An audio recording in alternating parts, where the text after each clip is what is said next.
This Demon Slayer patch goes beyond a simple change in the meta. A simple change in balance, it actually adds new content to Demon Slayer, and it's everything we could have asked for. But before you get all hyped, know that this is a patch for Waterwheel Chronicles, the modern version of Demon Slayer, which you could get yourself for free if you own the PC version. For console players, however, I'm sorry, you're still stuck fighting Akaza. But Ichunka has done something here that a lot of fan mods and a lot of fan patches usually don't. Instead of only focusing on the competitive scene and rebalancing the game, he has actually created new content. And with this patch that comes out today, we officially have a game that is more complete and has more content than the original one. And we'll look at some of the main patch notes because some of these changes are crazy. I wasn't expecting them at all. But I want to start with the new content because I think everyone will be able to appreciate this, whether you play Demon Slayer or not. But first, this video wouldn't be possible without today's sponsor. This video is brought to you by Magnus. If you've caught some of my recent streams, you might have seen me fidget with a small metal object. This is that object, the Titanium Toad X slider. And at first I thought, I don't need a fidget toy like this to keep my hands busy. And then I started looking around my desk and I found a broken pen, and the edges of my phone are starting to wear out because I just keep playing with a phone case like this without even thinking about it. Ever since they sent me the slider, I have been breaking less stuff, and if I just leave it out on the table while I have visits, someone will always pick it up and start fiddling with it. And that's how you know this is a good fidget toy. If you want one for yourself, make sure to use my link down below for a very good discount. Keep in mind though that this is made of some really good metals, and that comes with a price. That said, it's not going to be as expensive as me fixing my phone now. Thank you, Magnus, for sponsoring this video. I wish I had known you sooner.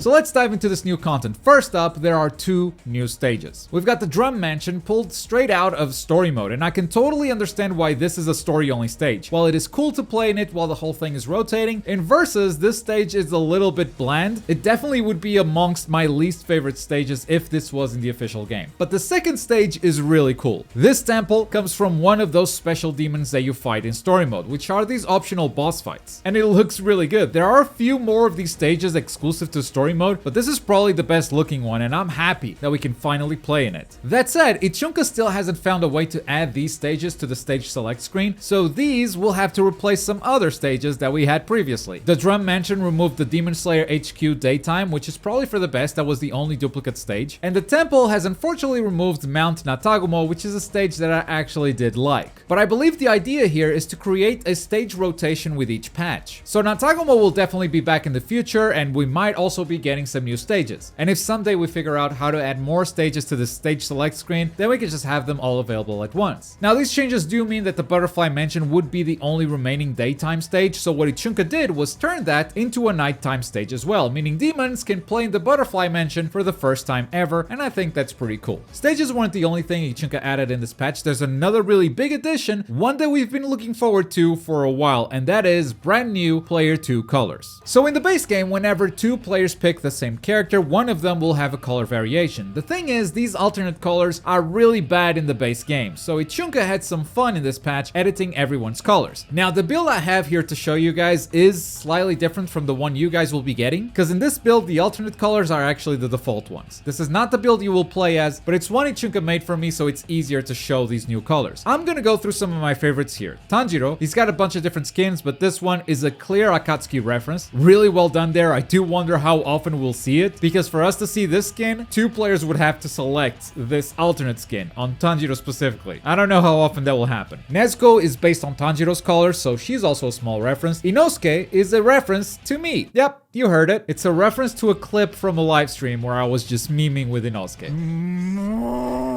He's not a cow though.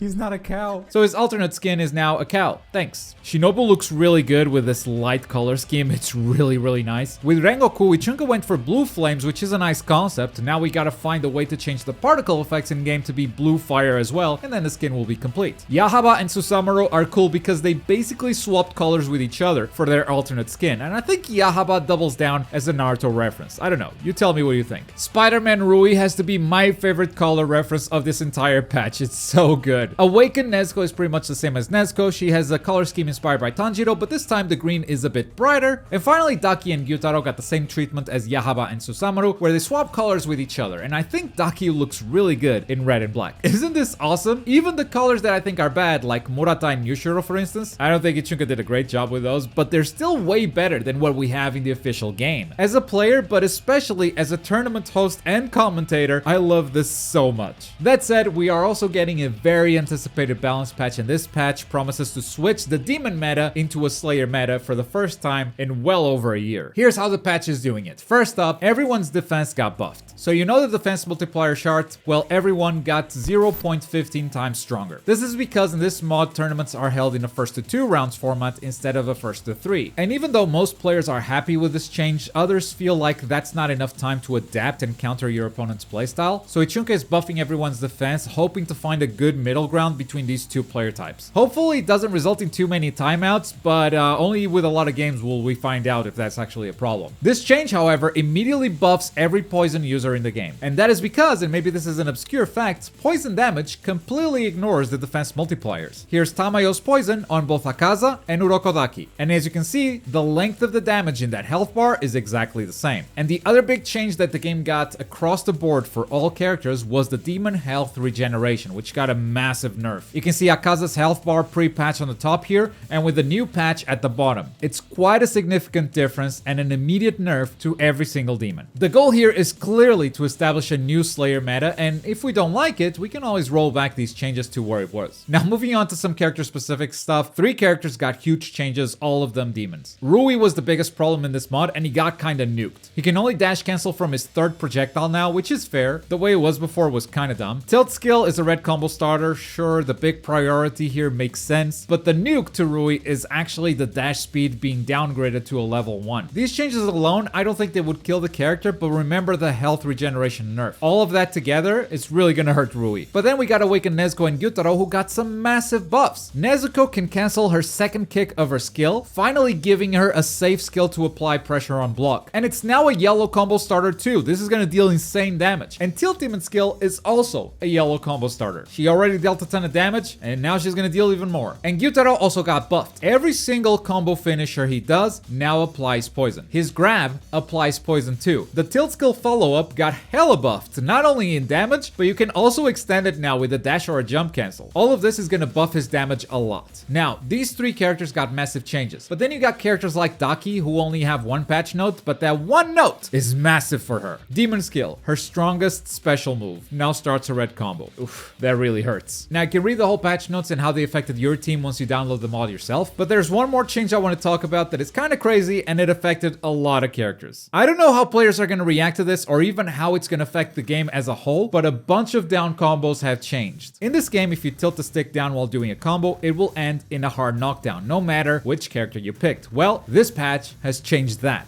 Some characters now cause the opponent to crumple on a down combo, like Inosuke, Shinobu, and Urokodaki. Urokodaki also got a level 2 dash speed, by the way. We're really trying to make him better. But this means that you can now combo after a full down combo with these characters. But that's not all. There are other characters where the down combo will bounce the opponent, like Water Tanjiro, Zenitsu, and Awakened Nezuko. Again, if you have the meter, you can even keep the combo going from here. And this change doesn't just affect down combos, it also affects specific dive attacks. So that's the jumping tilt attacks from some characters. Some will crumple when they get hit, like Sabito, Zenitsu, Hinokami Tanjiro, and Rengoku. Rengoku is particularly special because if you've ever played him, you know how bad the dive was. So in addition to the opponent crumpling if they're on the ground, if they are airborne, Ichunka also changed the way they are knocked back. So you can actually keep the combo going if you connect with it. It's still awful on block, but it might create some new combo routes. And then there's only one character with a dive that bounces the opponent, and that is Makomo. Not gonna lie, this one's gonna take some getting used to, because you just don't expect the opponent to pop up like that from a dive, but given Makomo's movesets, this might actually work. And that is an incredible Demon Slayer patch. I cannot wait for next week to see what players do with it on Wanted. And don't forget about today's sponsor. Make sure to click the link down below and take advantage of that special discount. Enjoy the patch and enjoy the start of Season 3 of Demon Slayer. It's gonna be a really good episode. Make sure you don't miss it, though watching it early in the movie theater was maybe not the experience I was expecting. I talk about it all in this video right here.